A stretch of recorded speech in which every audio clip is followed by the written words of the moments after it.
Hello everybody, welcome to this week's episode. I'm Jeff. And I'm Bobby. And I'm Bradley. And welcome to this week's episode of Chasing the Dream with Bridge Creek. Folks, we're going to pick up where we left off on the second part of this turkey season is right around the corner. Matter of fact, it kicks off in Georgia this weekend, so I'm going to be on the road sometime Saturday, and hopefully we get on some gobblers there. Then me and Jeff Devers heading to Kansas on a archery Rio turkey hunt. And I've killed a couple Rios, but I ain't really killed too much with my bow, so we're going to try to get it out and have a good time. But what we really wanted to go over is kind of wanted to go over some of our favorite calls and the way we use different kinds of calls in different kinds of situations and decoys. And you know, Bobby, I know he's a lot more adept at the calling, and he's had a whole lot more experience. So I'm just going to let him start it out by telling, you know, for early season, I don't know, sometimes, Bobby, they're all henned up early, and depending on when they let us have seasons, sometimes they'll come and sometimes they won't. Yeah. Yeah, early season can be, it depends. Like I said, they've changed their seasons around the last 2 years in a row, so this year they should be further along than what they have been in the past 2 or 3 years. We're starting 3 weeks later this time. Well, it's a lot warmer this time of year than it normally is. Do you think that the earlier time, is it the weather that affects how they do? Is that because I know, you know, some of the deer are even dropping horns earlier this year because we've had unseasonable warm weather. You think that's a good or a bad thing as far as start dates? Or? You know, I don't know. I've seen pictures where gobblers is already doing their thing. Oh yeah, I've hunted years that when season went out, it was just getting good. Right. And I've hunted other seasons that first of the part, you know, it depends on how warm it is, how the year you're having, basically. Right. So, I mean, it's hard to have the perfect season just because you never know what the weather's going to do. I guess that's where we're talking about different kind of calls. You just got to kind of adapt to what the turkeys are doing at that time. You just can't really set your clock and pattern them because, you know, just because you did it last year don't mean it's going to work this year. Right. You know, and you know, when them old gobblers, they get henned up, them big old mature birds, and you know, you could forget it till they do that, till them hens is on nest, they do that fly down, you can pretty well forget. You know, it's just a hit and miss thing in it when you're using calls. Now, how do you normally like to do it over morning? Early morning, you have a chance of getting a gobbler away from his hens because they'll set part of the time to 8, 9 o'clock in the morning, the hens will. And if you can get close enough, he can come off the roost a little early and try to gather up another hen before his other ones get off the roost. So I like to be out right at daylight. Now, do you like to hoot owl over morning to see where they're at? Will they respond to you back off the roost? It depends. I mean, no, a hoot owl call in my experience doesn't scare them too much, but it also depends on how much hunting pressure where you're at. If a lot of people's out there doing hoot owl calls, it does spook them. Because what happens when you start doing a hoot owl and you get closer, and you do a hoot owl and you get closer, they think the hoot owl's coming toward them, you know, so it can spook them. It shouldn't generally, but I like to be out there at daylight when they're going to gobble on the roost by themselves. Well, you know, I always thought, Bobby, that people that are successful hunting public land, boy, they really got a gift because everybody and their brothers out there with a turkey call and a video in their pocket, and And it's just, you know, it confuses them. Like I said, it puts them more on alert than it does. It hurts you more than it helps you a lot of times. Yeah, and the reason that it's so hard, because nothing works all the time. Nothing. Right. I don't care if you're the best turkey caller in the world, which I am not. I've killed several turkeys. I probably am the best in this crew, but that ain't saying much. You know. You can't argue with that, Bradley. But I can. I mean, I'm just saying. Thing about turkeys. I don't know who killed turkey last year. I did. I did. And I put Bradley on his, and I told you where to go and say it.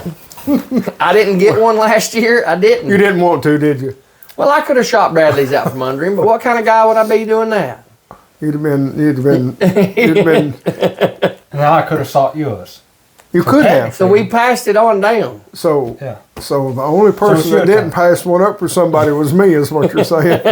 Folks, I ain't slipped that far yet. I ain't let nothing get away from me. I just gonna say, sorry, boys. I thought you should have got him first.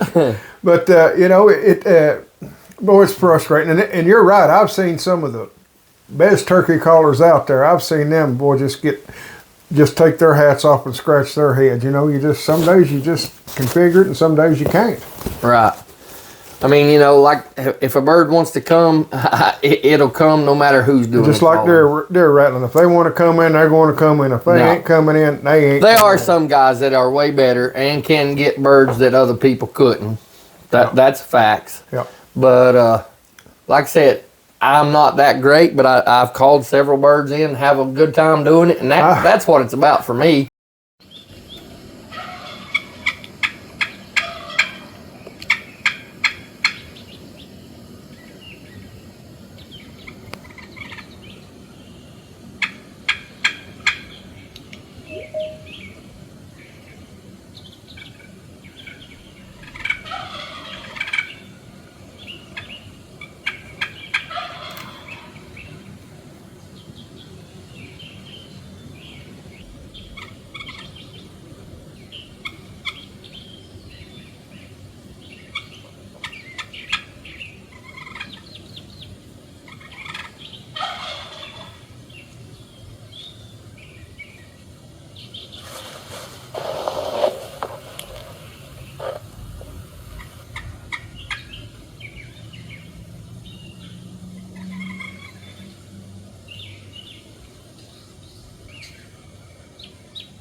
Good shot, girl. And what a fly down is. You've heard them. Tell them what a fly down is. Well, a fly down, you can buy all kinds of things for it. I use my hat 90% of the time just because I've got it with me. And you just slap it on your leg. And then you can hit leaves at the bottom to make them and if you've ever simulate a bird hitting the chicken ground. fly off the roost or anything, you hear the sound of them wings flapping and hitting the ground when they hit the ground, and that's exactly what they're doing. They're coming off roost that morning. And that would also tell the gobbler right there that, okay, she's on the ground. Uh-huh. So that'll give him more incentive to come on down. You know, I've had birds that sit there. When I was first starting turkey hunting, I started calling to a bird, calling and calling. It got to be 9 o'clock in the morning, and he'd gobble every time I'd call, but he wasn't coming. So to make a long story short, I didn't get him, but I slipped around the hillside to get him, and when I called, he was sitting on a roost waiting for that hen to come to him, and it was almost 10 o'clock in the morning on a beautiful day, and he was just sitting there waiting. Well, I wonder, would it be ethical to shoot him out of the tree? I don't know. I would have tried. He seen me about the time I seen him, so he left on out. That was the end of that hunt. But I understand, you know, but they really, it's just frustrating, ain't it? Boy, it's It like is. golf, you know, you spend all that time and money trying to get a little bitty ball in the hole, and it's just a frustrating deal. Turkey hunting's the same thing. When it works good, there ain't nothing any great. more exciting than turkey hunting. now I like a slate call depending on if they're further out, longer range. I like to do a Now, slate is it call. because the slate call gives you more volume and carries further than your A mouth box call? call is generally louder than a slate. Okay. But so if I'm looking for a bird and I don't know where it's at, a lot of times I'll use that loud box call just so it gets out there further, so I can hear a bird a little further. I like a slate because I can purr on it. You know, you can do a lot of different things with it. Yelps are super simple. If I'm hunting with somebody else, I will keep a slate in my hand if Right. I'm not the one doing the shooting. Right. Now the mouth calls are great if you're by yourself because there's no movement to it. And you don't have... Right. And you can get a bird. And man, I like to call quiet too. More so than a lot of times, a lot of guys will get closer to a bird. When he ain't working, they want to try, oh, I need to go closer. Well, I think, you know, when they're in the mating season, it's just like man and woman. You're gonna go up to a woman that talks real nice and soft and sexy, or one that's hollering at you to get in here and take the trash out. You know. Well, you know, and part of the time I think I do it. I move closer. Seems like part of the time you do better when you move away from them. If they think, okay, she's going ahead and leaving me, I need to get on over there to her. You know. So it's not always closer that you need to be. Well, now, do you think you can overcall and call too much? Oh, most definitely. Especially if you're in a public area where a lot of people are calling. Man, turkey calls are easy to I get. wonder how many rednecks we could call up around here. And so birds know where you're at really close from one or two calls. Right. So I've had on public land, I've actually just done a couple yelps and put my calls away and just wait. So because that Tom answered me. He knows where He I'm knows at. where you're at, right. And if you keep calling, he'll come and look to see where you went. So I've actually had, it's not as fun a hunt. Well, now, when they fly down of a morning, say like you're sitting there, Bobby, and you've heard one fly down. What kind of calling would you do first thing in the morning for somebody that would like to know? I mean, how do you approach it? Say like you've heard a bird come down, and say like you just wanted to make a vocal sound or something like that. What would you do? I usually try at least 2 different calls on every bird. And what are those? It can be, I've tried box calls, I do mouth calls, and I do my slate. Right. Part of the time, a turkey, you can tell a lot of times when a turkey really likes a call, he'll double gobble. If you ever hit a call and he double gobbles, he liked it. That is the call you probably need to stay with. Now, do you just hit like a soft cluck, or I usually start out with just a few yelps. just a yelp like that, or And I only want to call loud enough for him to hear me. just really like You don't want to be screaming real at him. soft? Yeah, very soft calling. Purrs, clucks, yelps, kikis. Now, younger birds usually like the more excited calls. Right. You know, and they do. So, man, just get out there and learn. I mean, that's what it takes. You just got to go out there and start calling and see what they want. Just like us, you know, you get a young man, he wants to run down the hill and dance with one girl. Us old guys, we like to walk down and dance with all of them. So but now, okay, Bobby, say people are new to getting into turkey calling. What is the most user-friendly call? Because mouth calls are difficult. They are. I mean, unless you've just got a really good gift, it takes a lot of time to get to where you're comfortable with them, to get the proper feel of them, and you know, just get used to having them, because that's not a natural thing. But now you got your slate calls. The slate call is not hard to learn. You got this push call. And the push calls are probably the easiest. They're going to be call. the easiest. Yes, they are. And so you really got, how many options do you have? You got to purr with them. Mm-hmm. Yelps, clucks. And you can do it all with them. I know some guys that's the only call they got. That's only a lot of fellas has got their, and man, guys, if it works, It works. don't change it. I mean, just because you see it on a commercial or you you see some of these boys selling them products, you know, and we got 2 or 3 vests and we keep them full of stuff we don't need, and we might use one thing in 4 or 5 hunts, but you know, it makes you feel good to have all that stuff. Well, and it's like I used to have fighting purrs, and I went to places that guys have been doing just yelps and clucks, just hen calls, and the gobblers didn't want to fool with them. You take them fighting purrs and start purring with them, and they've not heard that. They'll come running part of the time. Right. So if they're coming, they're coming. If they ain't, they ain't. And now, do you think that? What do you think is are the jakes? Do they seem to come easier than the gobblers? Are they kind of been whooped up on? They kind of. Well, in my experience, jakes will come in easier than a tom, but most of the time they come in quiet, especially if there's long beards in the area, because they've been whooped. Yeah. So they're going to sneak in there and see if they can find a hen by being quiet. I've called a lot of jakes in that never said a word. Right. But I've called a few in that gobbled. Well, now, have you ever hunted with anybody where both of you are calling? Oh yeah, lots of times. How do you like that? Can you get a little bit of social chemistry going there when, like, you're calling and I'm calling? Do you hear that in the?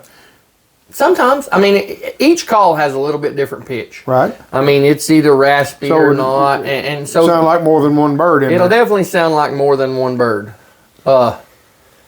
Sometimes though, and yes, it does work. I've had 2 people to call. It depends. I'll listen to the bird, and if I'm calling and they like it, or if the other person's calling, I'll either quit or tell them to. You know, depending on which one the bird seems to be answering the most.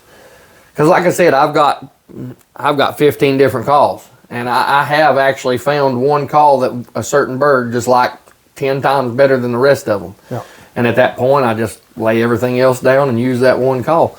And I know we're getting close on our time for this week.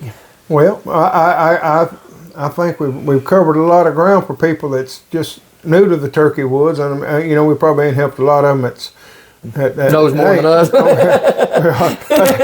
That's a pretty long list as far as I'm concerned. But you know, the biggest thing I had when I first started was information, and you know, we hate to ask for advice and stuff. You know, we're not supposed to ask for advice on how to call and how to rattle deer. You know, but let me tell you something, folks.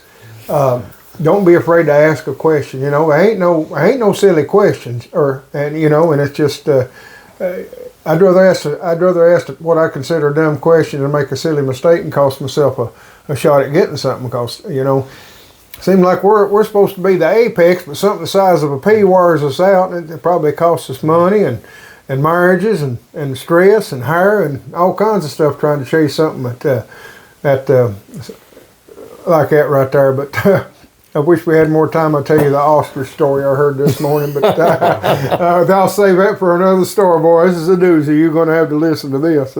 But I hope this has helped you all. We've enjoyed this. I mean, we're just sitting here talking shop and stuff. And I know you're so excited about turkey hunting this year. You can't wait. You're like a kid in a candy store. I'm not going to hear the end of this. Folks, I can't help it. You know, it's just somebody's got to stay in mind the store, and unfortunately, I've got seniority. And but that kind of hurts my feelings because they can do without me a whole lot more than I can do without them. So I'd hate to see what it was like if I was left in charge there to do everything. But you boys has got it. We get some hunts in this year. Now, if you'd have got drawed, you'd be going to Kansas with us. Yeah. We'd all be heading, so that's not my fault. Get mad at Kansas DNR. Well, I ain't mad at Kansas, but see, me and Bradley was going to slip off that week, and I believe somebody booked hunts that week for us now, so now we're working again. It's supposed to be a vacation. You know, there's a reason for that. Yeah. Well, you know, idle hands are the devil's workshop. I had to keep you boys busy, and I may be, you know, I've got 3 bear hunts coming up, and y'all can't. You can't send me on them if you're not working, and so I figure we're going to try to get in 6 or 7 states before we head to Canada, and you know, now we might get to take off and visit our old buddy Pierre up in Michigan, boy, if everything goes right, and get us some walleye and turkey fishing. And they got a long season up there. Walleye and turkey fishing? Yeah, yeah, edit that, cameraman. You can't leave that stuff. Yeah, you can. This is my crew, guys. See what they do to me. How do you fish them turkeys? Anyway, Bobby. Put your piece of corn on there. He's a dorkfish. I call him on a corn dog, folks. Which call do you use for that? Boy, oh boy, I love it. But folks, you know, it's hey, you get what you get when you tune in. But I guess that's a pretty good wrap on this week's show, ain't it, Bradley? You've Hopefully next time we'll have more turkey hunts that we can share with you this year. well, I guarantee you we won't have any list footage than we got right now. But hopefully we'll have some. I'll have some limb hangers going on up there, and we're looking forward to seeing what this weekend brings and next week, and hopefully we can get done in Georgia and get up here and we can get one of the grandbabies out on youth season. So Bradley, you know, I wish we could read minds.